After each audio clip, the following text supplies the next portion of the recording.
More than 70 people in Russia have been charged with a new censorship law that prohibits fake news, prohibits discreditation of the army, and even prohibits the word war. And after February, when the war in Ukraine began, this law was used to put opposition politicians, journalists, activists, and even priests in jail. I'm Tikhon Zitko, and this is Russia Tomorrow. Ilya Yashin, Vladimir Karamurza, Alexei Gorinov, Alexander Skicilenko, and Alexei Navalny are all opposition figures in Russia, and all of them are behind bars, right where Kremlin wants them. The Moscow Times has a new investigation into efforts in Russia by the families of men mobilized into the war to try and bring them out of Ukraine and back home to safety. Focus groups recently conducted by the Kremlin across the country measure public opinion and show that Russians are not optimistic about their own and their country's future, and that support for the war is falling. TV Rain, Дождь, the only Russia's independent network. We are not allowed to work in our country anymore. Thank you so much for this opportunity to talk to you. It's a real war. Maybe there are some negotiations about that. There will be very serious consequences. TV Rain Newsroom presents Russia Tomorrow. Russian opposition politician Ilya Yashin is in a Moscow court again this week, defending himself against charges by the government of spreading so-called fake news. The 39-year-old appeared in front of a judge on Wednesday to hear charges that his YouTube live stream in June, during which he spoke about civilians killed by the Russian military in the Ukrainian city of Bucha, was a violation of a new wartime censorship law that prohibits citizens from publicly discrediting the Russian army. Yashin is one of many political prisoners in Russia now behind bars for speaking out against the war in Ukraine. But until his arrest in June, he was seen as the most popular opposition leader still living freely in the country. On Wednesday, prosecutors asked the judge to keep Yashin in pre-trial detention for another 6 months, claiming the longtime activist is a flight risk and citing his one-third ownership in a Bulgarian apartment as proof of that risk. In fact, the Kremlin has been detaining opposition leaders since before the war in Ukraine, but in February, as the so-called special military operation began, many political activists, journalists, and civil society figures have found themselves forced to flee the country in order to maintain their personal safety, except not Ilya Yashin. On Wednesday, he told the judge in the Meshchansky court he is a Russian patriot and has no plans to leave his own homeland.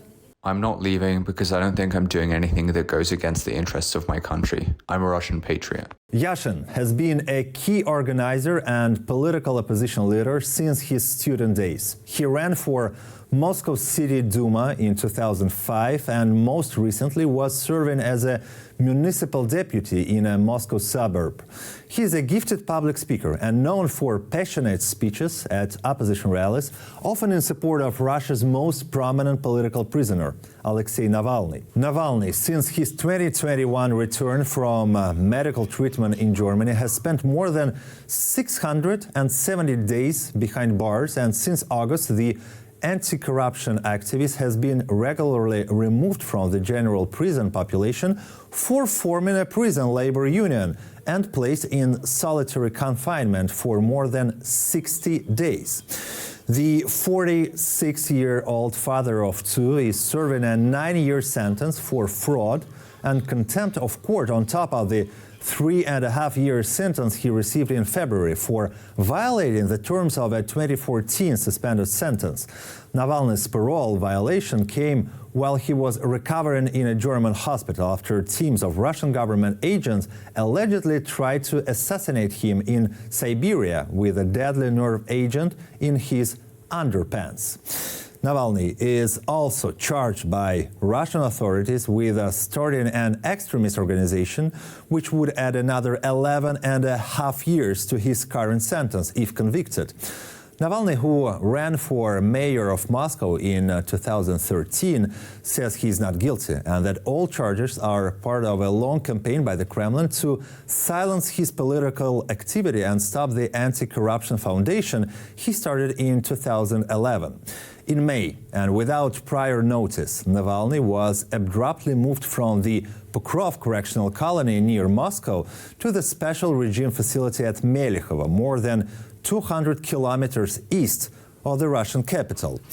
On November 1st, Navalny was sent into a punishment cell for the 7th time since mid-August, where he served a 15-day detention for failing to button the top of his collar and addressing a guard by rank and family name instead of the more respectful first name and patronymic.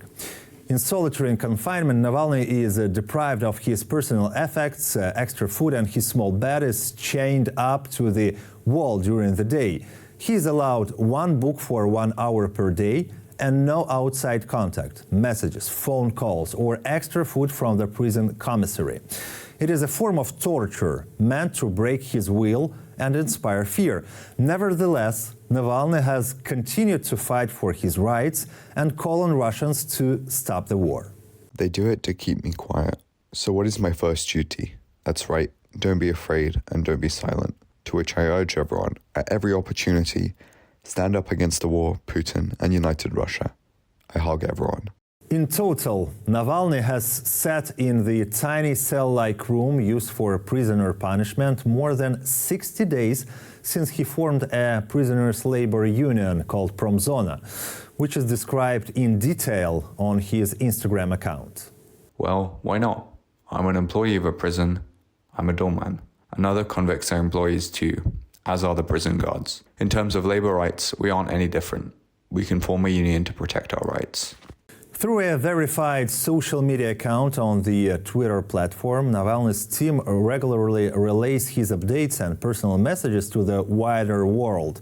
On November 17, he laid out his quest for winter boots in a threaded series of tweets that described life in his correctional colony and flashed moments of wit and candor about the state of Russia under Putin. Prison struggle is a never-ending search for mutual vulnerabilities, and the stupid winter boots make me vulnerable. Why would prison officers need to do such petty nonsense?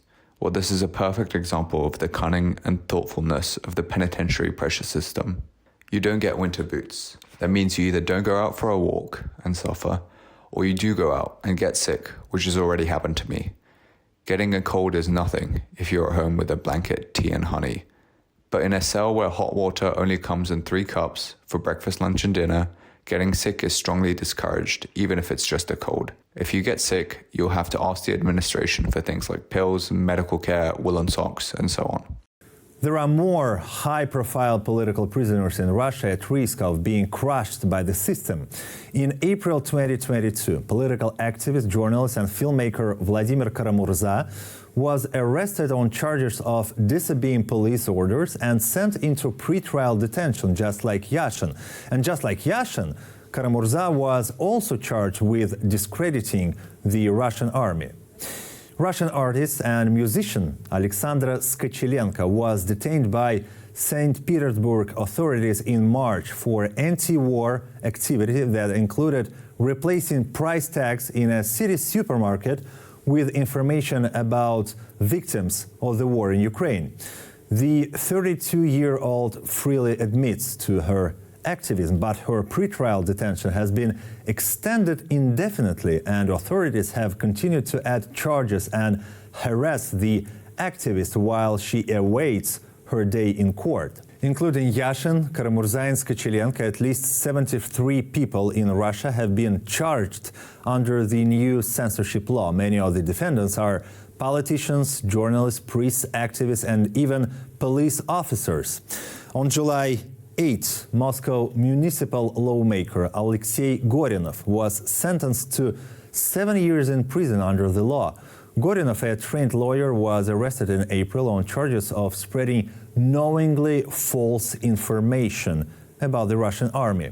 Authorities say Gorinov and a fellow opposition deputy, Yelena Katyonechkina, spoke out against the council's proposal to hold a children's drawing contest and a dance festival, despite the war in Ukraine, where Gorinov said children were dying. For more on Alexei Navalny and the state of political prisoners in Russia, we're now joined by Maria Pevchik, who is the head of the investigative unit of Navalny's Anti-Corruption Fund. Welcome, Maria. Maria, thank you so much for joining me here. Tell us more about the conditions in which Alexei Navalny is being held now in prison. Well, the conditions are pretty extreme, I have to say. So he got the worst out of the worst deals.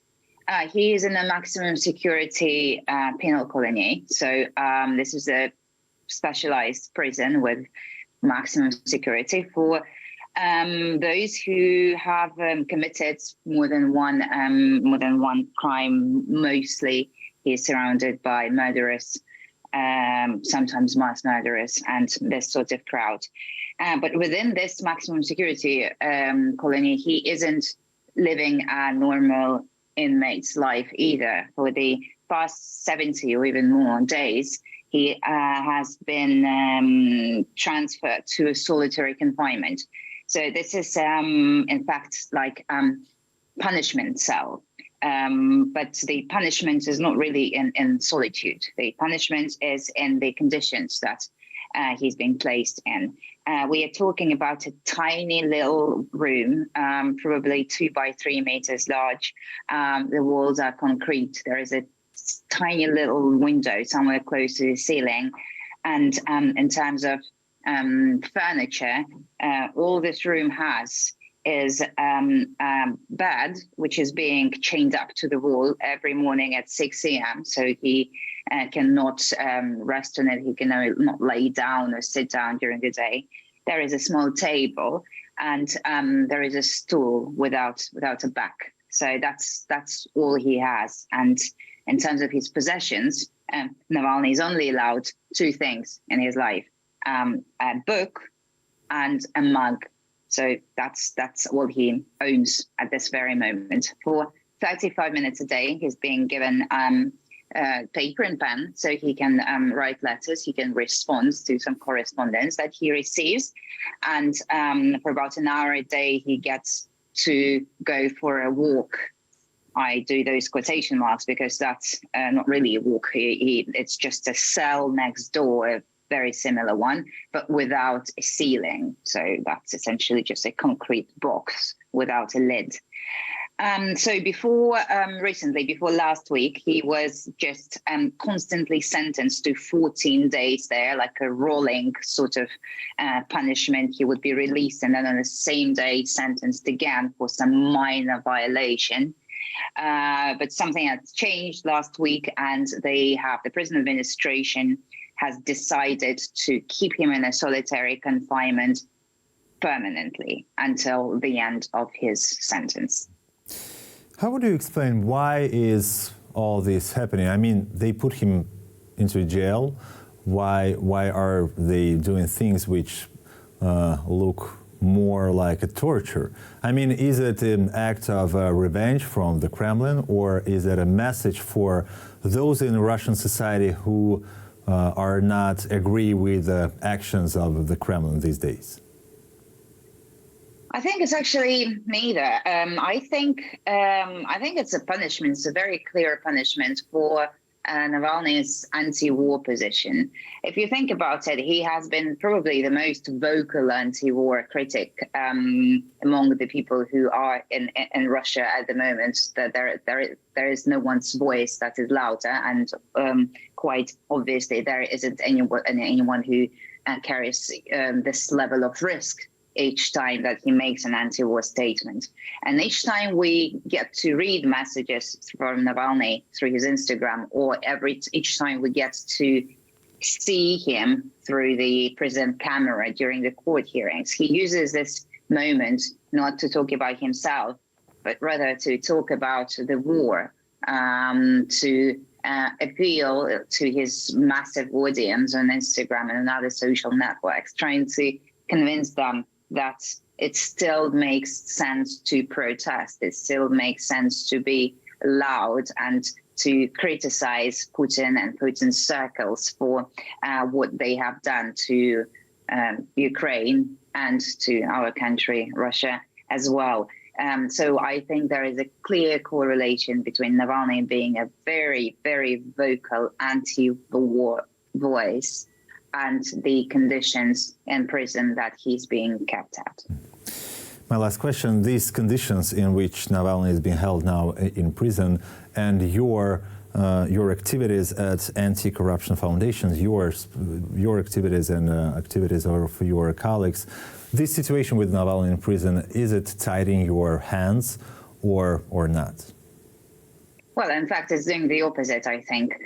We are very used to incredible amount of pressure being applied to our NGO. If you think about it, a simple NGO that does a very, the thing that is pretty easy to explain. We just fight corruption. We don't do anything wrong, we don't do anything evil. But we've been under incredible, immense pressure throughout the time of our existence. And our strategy throughout all of these years, our strategy has been to fight back and to increase the stakes every time when there is a chance. So by no means our hands are completely untied, and to every evil and bad things that we do to Navalny, we respond with investigations, with work on our news channel, Popular Politics, with sanctions, lobbying, and with every other activity that our NGO does. So we are doing very opposite. The more pressure they apply on us, the more pressure we apply on them. We want them to learn and to really understand fully that throwing Navalny into jail and calling us a terrorist organization and kicking us out of the country isn't going to solve their problem. We're going to work as well as we did when we were in Moscow, and probably even better. Well, thank you so much, Maria Pevchik from Anti-Corruption Foundation here on TV Rain. Russia tomorrow. For millions of ordinary Russians, Vladimir Putin's partial mobilization in September brought the war out of their TV screens and into their homes. As hundreds of thousands fled the country to escape being drafted, many more stayed behind and voluntarily answered the draft notices. But mobilization has presented a new set of challenges to society as hundreds of relatives, mostly mothers and wives, have begun protests across Russia in recent weeks, demanding that authorities withdraw their mobilized sons, fathers, husbands and brothers from the front. In a new article by the Moscow Times titled "The Military Betrayed Us, Desperate Relatives of Russian Draftees Seek Answers," Russian journalist Anastasia Tenisheva of the Moscow Times dives into the troubles surrounding Russia's mobilization. Anastasia joins us now to discuss these important developments. Anastasia, thank you so much for joining me here. So, what new information did you find out from the relative of soldiers who were recently mobilized? Well, when it comes to those mobilized soldiers and their relatives, for example, I guess what strikes me the most is the way how they have been protesting against the way how they have been treated at the front lines, but not against the mobilization in general, or not against Russia's actions in Ukraine, but rather against the fact that they have been sent to the front lines with no military equipment or with no proper military equipment, with no proper military training. And those soldiers and their relatives, their mothers and wives usually, they're just demanding to withdraw those mobilized men and to withdraw recently conscripted soldiers from the front, just to keep them somewhere near the second or third line of defense, for example, as one Russian woman told me during the interview last week. So which is really interesting because in general, we also have to understand that they're not against the the war, or for example, not against Russia's actions in Ukraine in general, but rather against how they have been treated and how local authorities or the government in general treat them during the whole process. But do you think that the fact that they are protesting against how they've been treated, could it be understood as a protest against the war? But the protest against the war is banned now in Russia, so maybe that's why they are protesting against the conditions of this mobilization. Well, I would say yes and no, to be honest, because also lots of wives and mothers, for example, they told me that they understand why the government just, cannot handle the whole mobilization process. And one woman, for example, even told me that Putin just, cannot keep tracks of everything. So I think it's really complicated, and it's just, takes lots of time to understand the way how everything is handled in Russia. So it's just the beginning, I would say. Who are these soldiers? Who are their families? Why did they choose to go to the war? Why did not they escape from the mobilization as a million of Russians did?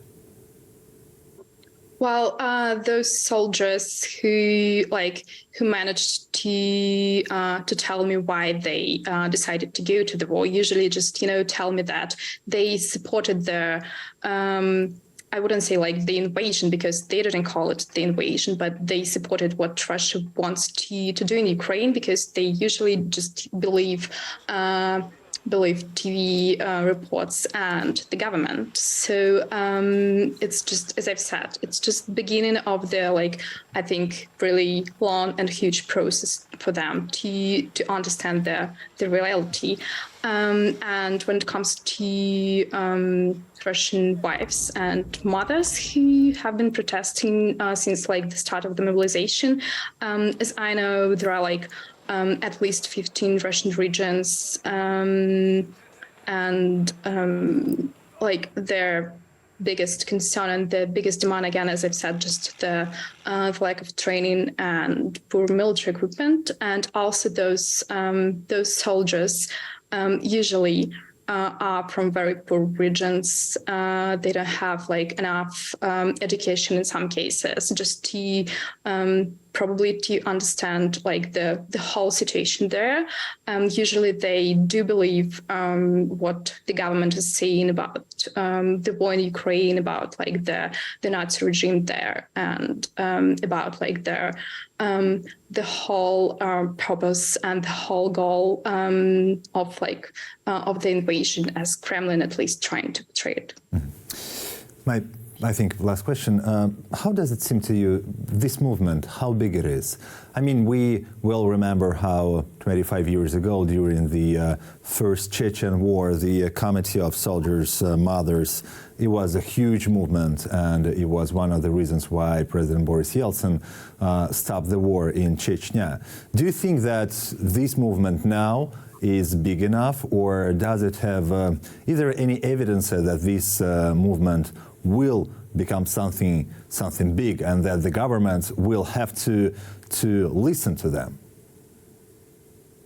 Well, just yesterday, for example, Peskov announced that President Putin is expected to meet a group of mothers later this week, reportedly on Sunday. But at the same time, to be honest, I don't think that the discontent is big enough right now to start mass protests in Russia, or to start any changes in the country. But at the same time, with more and more reports and with more evidence of poor conditions at the front lines, and just in general the way how those mobilized soldiers are treated at military bases, for example, or the front lines, treated by the military commanders, I think that the discontent will just grow and grow among Russian soldiers and as well among their relatives. So it might be the case as well. Well, thank you so much, Anastasia Teneshina of the Moscow Times. Thanks for joining us. Russia tomorrow. Public opinion in Russia is difficult to measure, but this week our TV Rain colleague, Mikhail Fishman, has news that shows how Vladimir Putin's Kremlin administration is working to influence society in ways that increase support for the war in Ukraine and shift blame for any problems away from the Russian president. 9 months after the start of the war, opinion polls held in Russia suggest that people still support it. All major pollsters, both Kremlin-affiliated and independent, such as Levada Center, show support for the war to be at around 70–80% approval. The latest Levada Center poll from late October suggests that 44% definitely support the war and 29% likely support it. These are high numbers, and they have changed very little throughout the war, as if nothing can affect the Russian people's attitude, neither defeat on the battlefield, nor heavy losses of the Russian military, nor a mobilization that has brought the war to every home and family. But this is really not the case. Support for the war is falling. People are getting tired of it. For example, this is what the publication Medusa writes about focus groups recently conducted by the Kremlin across the country. They show that Russians are not optimistic about their own and their country's future. Their source stressed that these sentiments, according to the respondents of the polls, are not related to the successful Ukrainian counterattack and the subsequent retreat of the Russian army from Kherson. The Kremlin believes that Russians are basically tired of the war. Medusa's source close to the Kremlin, privy to the results of the focus groups, noted that Russians are increasingly questioning the motivations and reasoning behind the war, despite the efforts of state propagandists. What are the issues? Why are they happening? Other studies also suggest that support for the war is falling.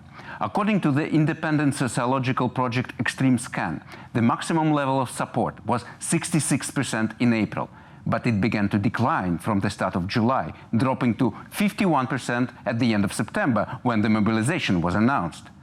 The fact is that the direct question, do you support the war, on which the demonstration of almost unanimous support is based, is deceptive. Firstly, it is too politicized and puts people in a difficult position. People are afraid to answer honestly. The Extreme Scan project conducted an experiment. At first, when asked, do you support the war, people were given two options, yes or no. 70% answered yes. But when a third option was added, rather not say, answers yes declined to 63%. This is already a different picture, isn't it?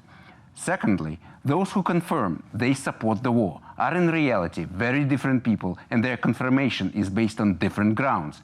There are those who really believe in this war, in its official cause.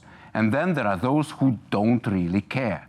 Extreme Scan project co-founder Alexei Navalny calls this group cheerleaders. This group is 25 to 30% of people. They have no political position and just join the apparent majority. For example, someone who says that Russia must fight until it's victorious, but at the same time says that the government's priority shouldn't be military victory, but saving the economy. Propaganda claims that the vast majority of Russians support Putin and his war. And these 25–30% who are cheerleaders just want to be part of this majority.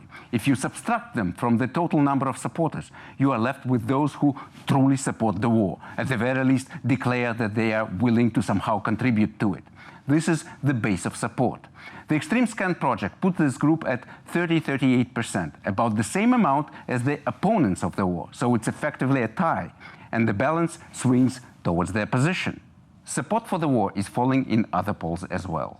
In early November, the research group Russian Field conducted a street poll in Moscow. In order not to put respondents in an uncomfortable position, the pollsters posed another question. If you could go back in time and reverse the decision to launch the special military operation, would you do it? Throughout the summer, about 30% said that they would. But that number has risen since then. In October, 40% said yes. At the beginning of November, it was 37%. Putin announced mobilization at the end of September, and it clearly affected these numbers, although the pollsters noted that the decline began even earlier. Mobilization has exerted a huge amount of pressure on the Russian nation. In the course of just a few days, feelings of anxiety, fear, and uncertainty about the future increased at least twofold. Here is what Denis Volkov, director of the Levada Center, wrote about how Russians felt at the end of September. There has not been such a dramatic unilateral decline in sentiment in 3 decades of continuous sociological observation, not through the economic crises of recent years, nor the unpopular pension reform, nor recent military losses. None of them have had a comparable effect. This made sense. In Russia, people are used to winning wars on television. The war with Ukraine was no exception. In the summer, people started to forget about it. Then suddenly, war came to everybody's doorstep. For hundreds of thousands of men, life suddenly became a dance with death if found they'd be sent to the battlefield. In Moscow, young men disappeared from the streets. Some hid at acquaintances' houses, some at dachas, some quickly left for Kazakhstan or Georgia. The Kremlin also noticed it.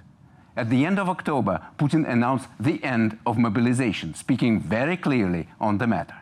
Минобороны вначале предполагало меньшую цифру. Не 300 тысяч человек. Первое. Второе. Ничего дополнительного не планируется. Никаких предложений от Минобороны на этот счет не поступало. И в обозримом будущем я что-то не вижу никакой необходимости. Вот. Чтобы в войсках-формирователях 222 тысячи человек мобилизованных из 300 тысяч. Думаю, что в течение, примерно в течение 2 недель все мобилизационные мероприятия будут завершены. So people calmed down. Here's a fresh chart from the Public Opinion Foundation pollster. At the end of September, anxiety jumped up to 70%, then began to decline, and then fell to 49% after Putin's speech. This is still a higher level than it was before mobilization, but not by much. The war shook up the nation and then let it go. People restarted their usual everyday lives. The war came close, people got very tense, then it became distant, and people relaxed again. This is what Denis Volkov writes on the matter. You could say that, by and large, our society has accepted the mobilization. The anxiety began to subside little by little, not least of all because the authorities were quick to announce the end of the mobilization campaign. Many are probably relieved. The storm clouds have cleared. This is not support for the war. This is how people adapt to the war. People either want to believe or even truly believe in the official message that Russia did not invade Ukraine, but the West wants to destroy Russia, or they simply don't think about it at all. They do not care. They do not care that it's on their behalf that the state is killing innocent people and destroying a neighboring country. There is a common understanding that it is Russia's imperial psychology and history that have made this war possible. Indeed, for more than 2 decades now, Putin and his propaganda have been fueling Russian nostalgia for imperial grandeur. However, it is this habit of just living for today and not thinking about what is going on around, rather than any imperial syndrome, that has had an impact. One of Russia's leading economists, Natalia Zubarevich, believes that poverty is the cause. A person primarily concerned with survival is generally unempathetic because all their energy is focused on survival. Their world is limited to survival concerns and the preservation of bonding social capital, that is, inner circle relationships like family and a few friends who can help you get by. This is the cost of the monstrous impoverishment of a large part of the Russian population. 40% of Russians have a lower income than the average resident in Soviet Russia in 1991. To a large extent, Russia is a poor country. It behaves like a poor country. I take care of myself and my inner circle. Everything else is not my concern. Of course, poverty is an important factor. However, polls show that the higher a person's income, the more likely he or she is to support the war. For example, in that Russian field study, when asked the same question about whether they would go back in time and reverse the decision to go to war if they could, the poorest respondents answered with a yes twice as often as the richest, 58% and 29% respectively. It's clear why.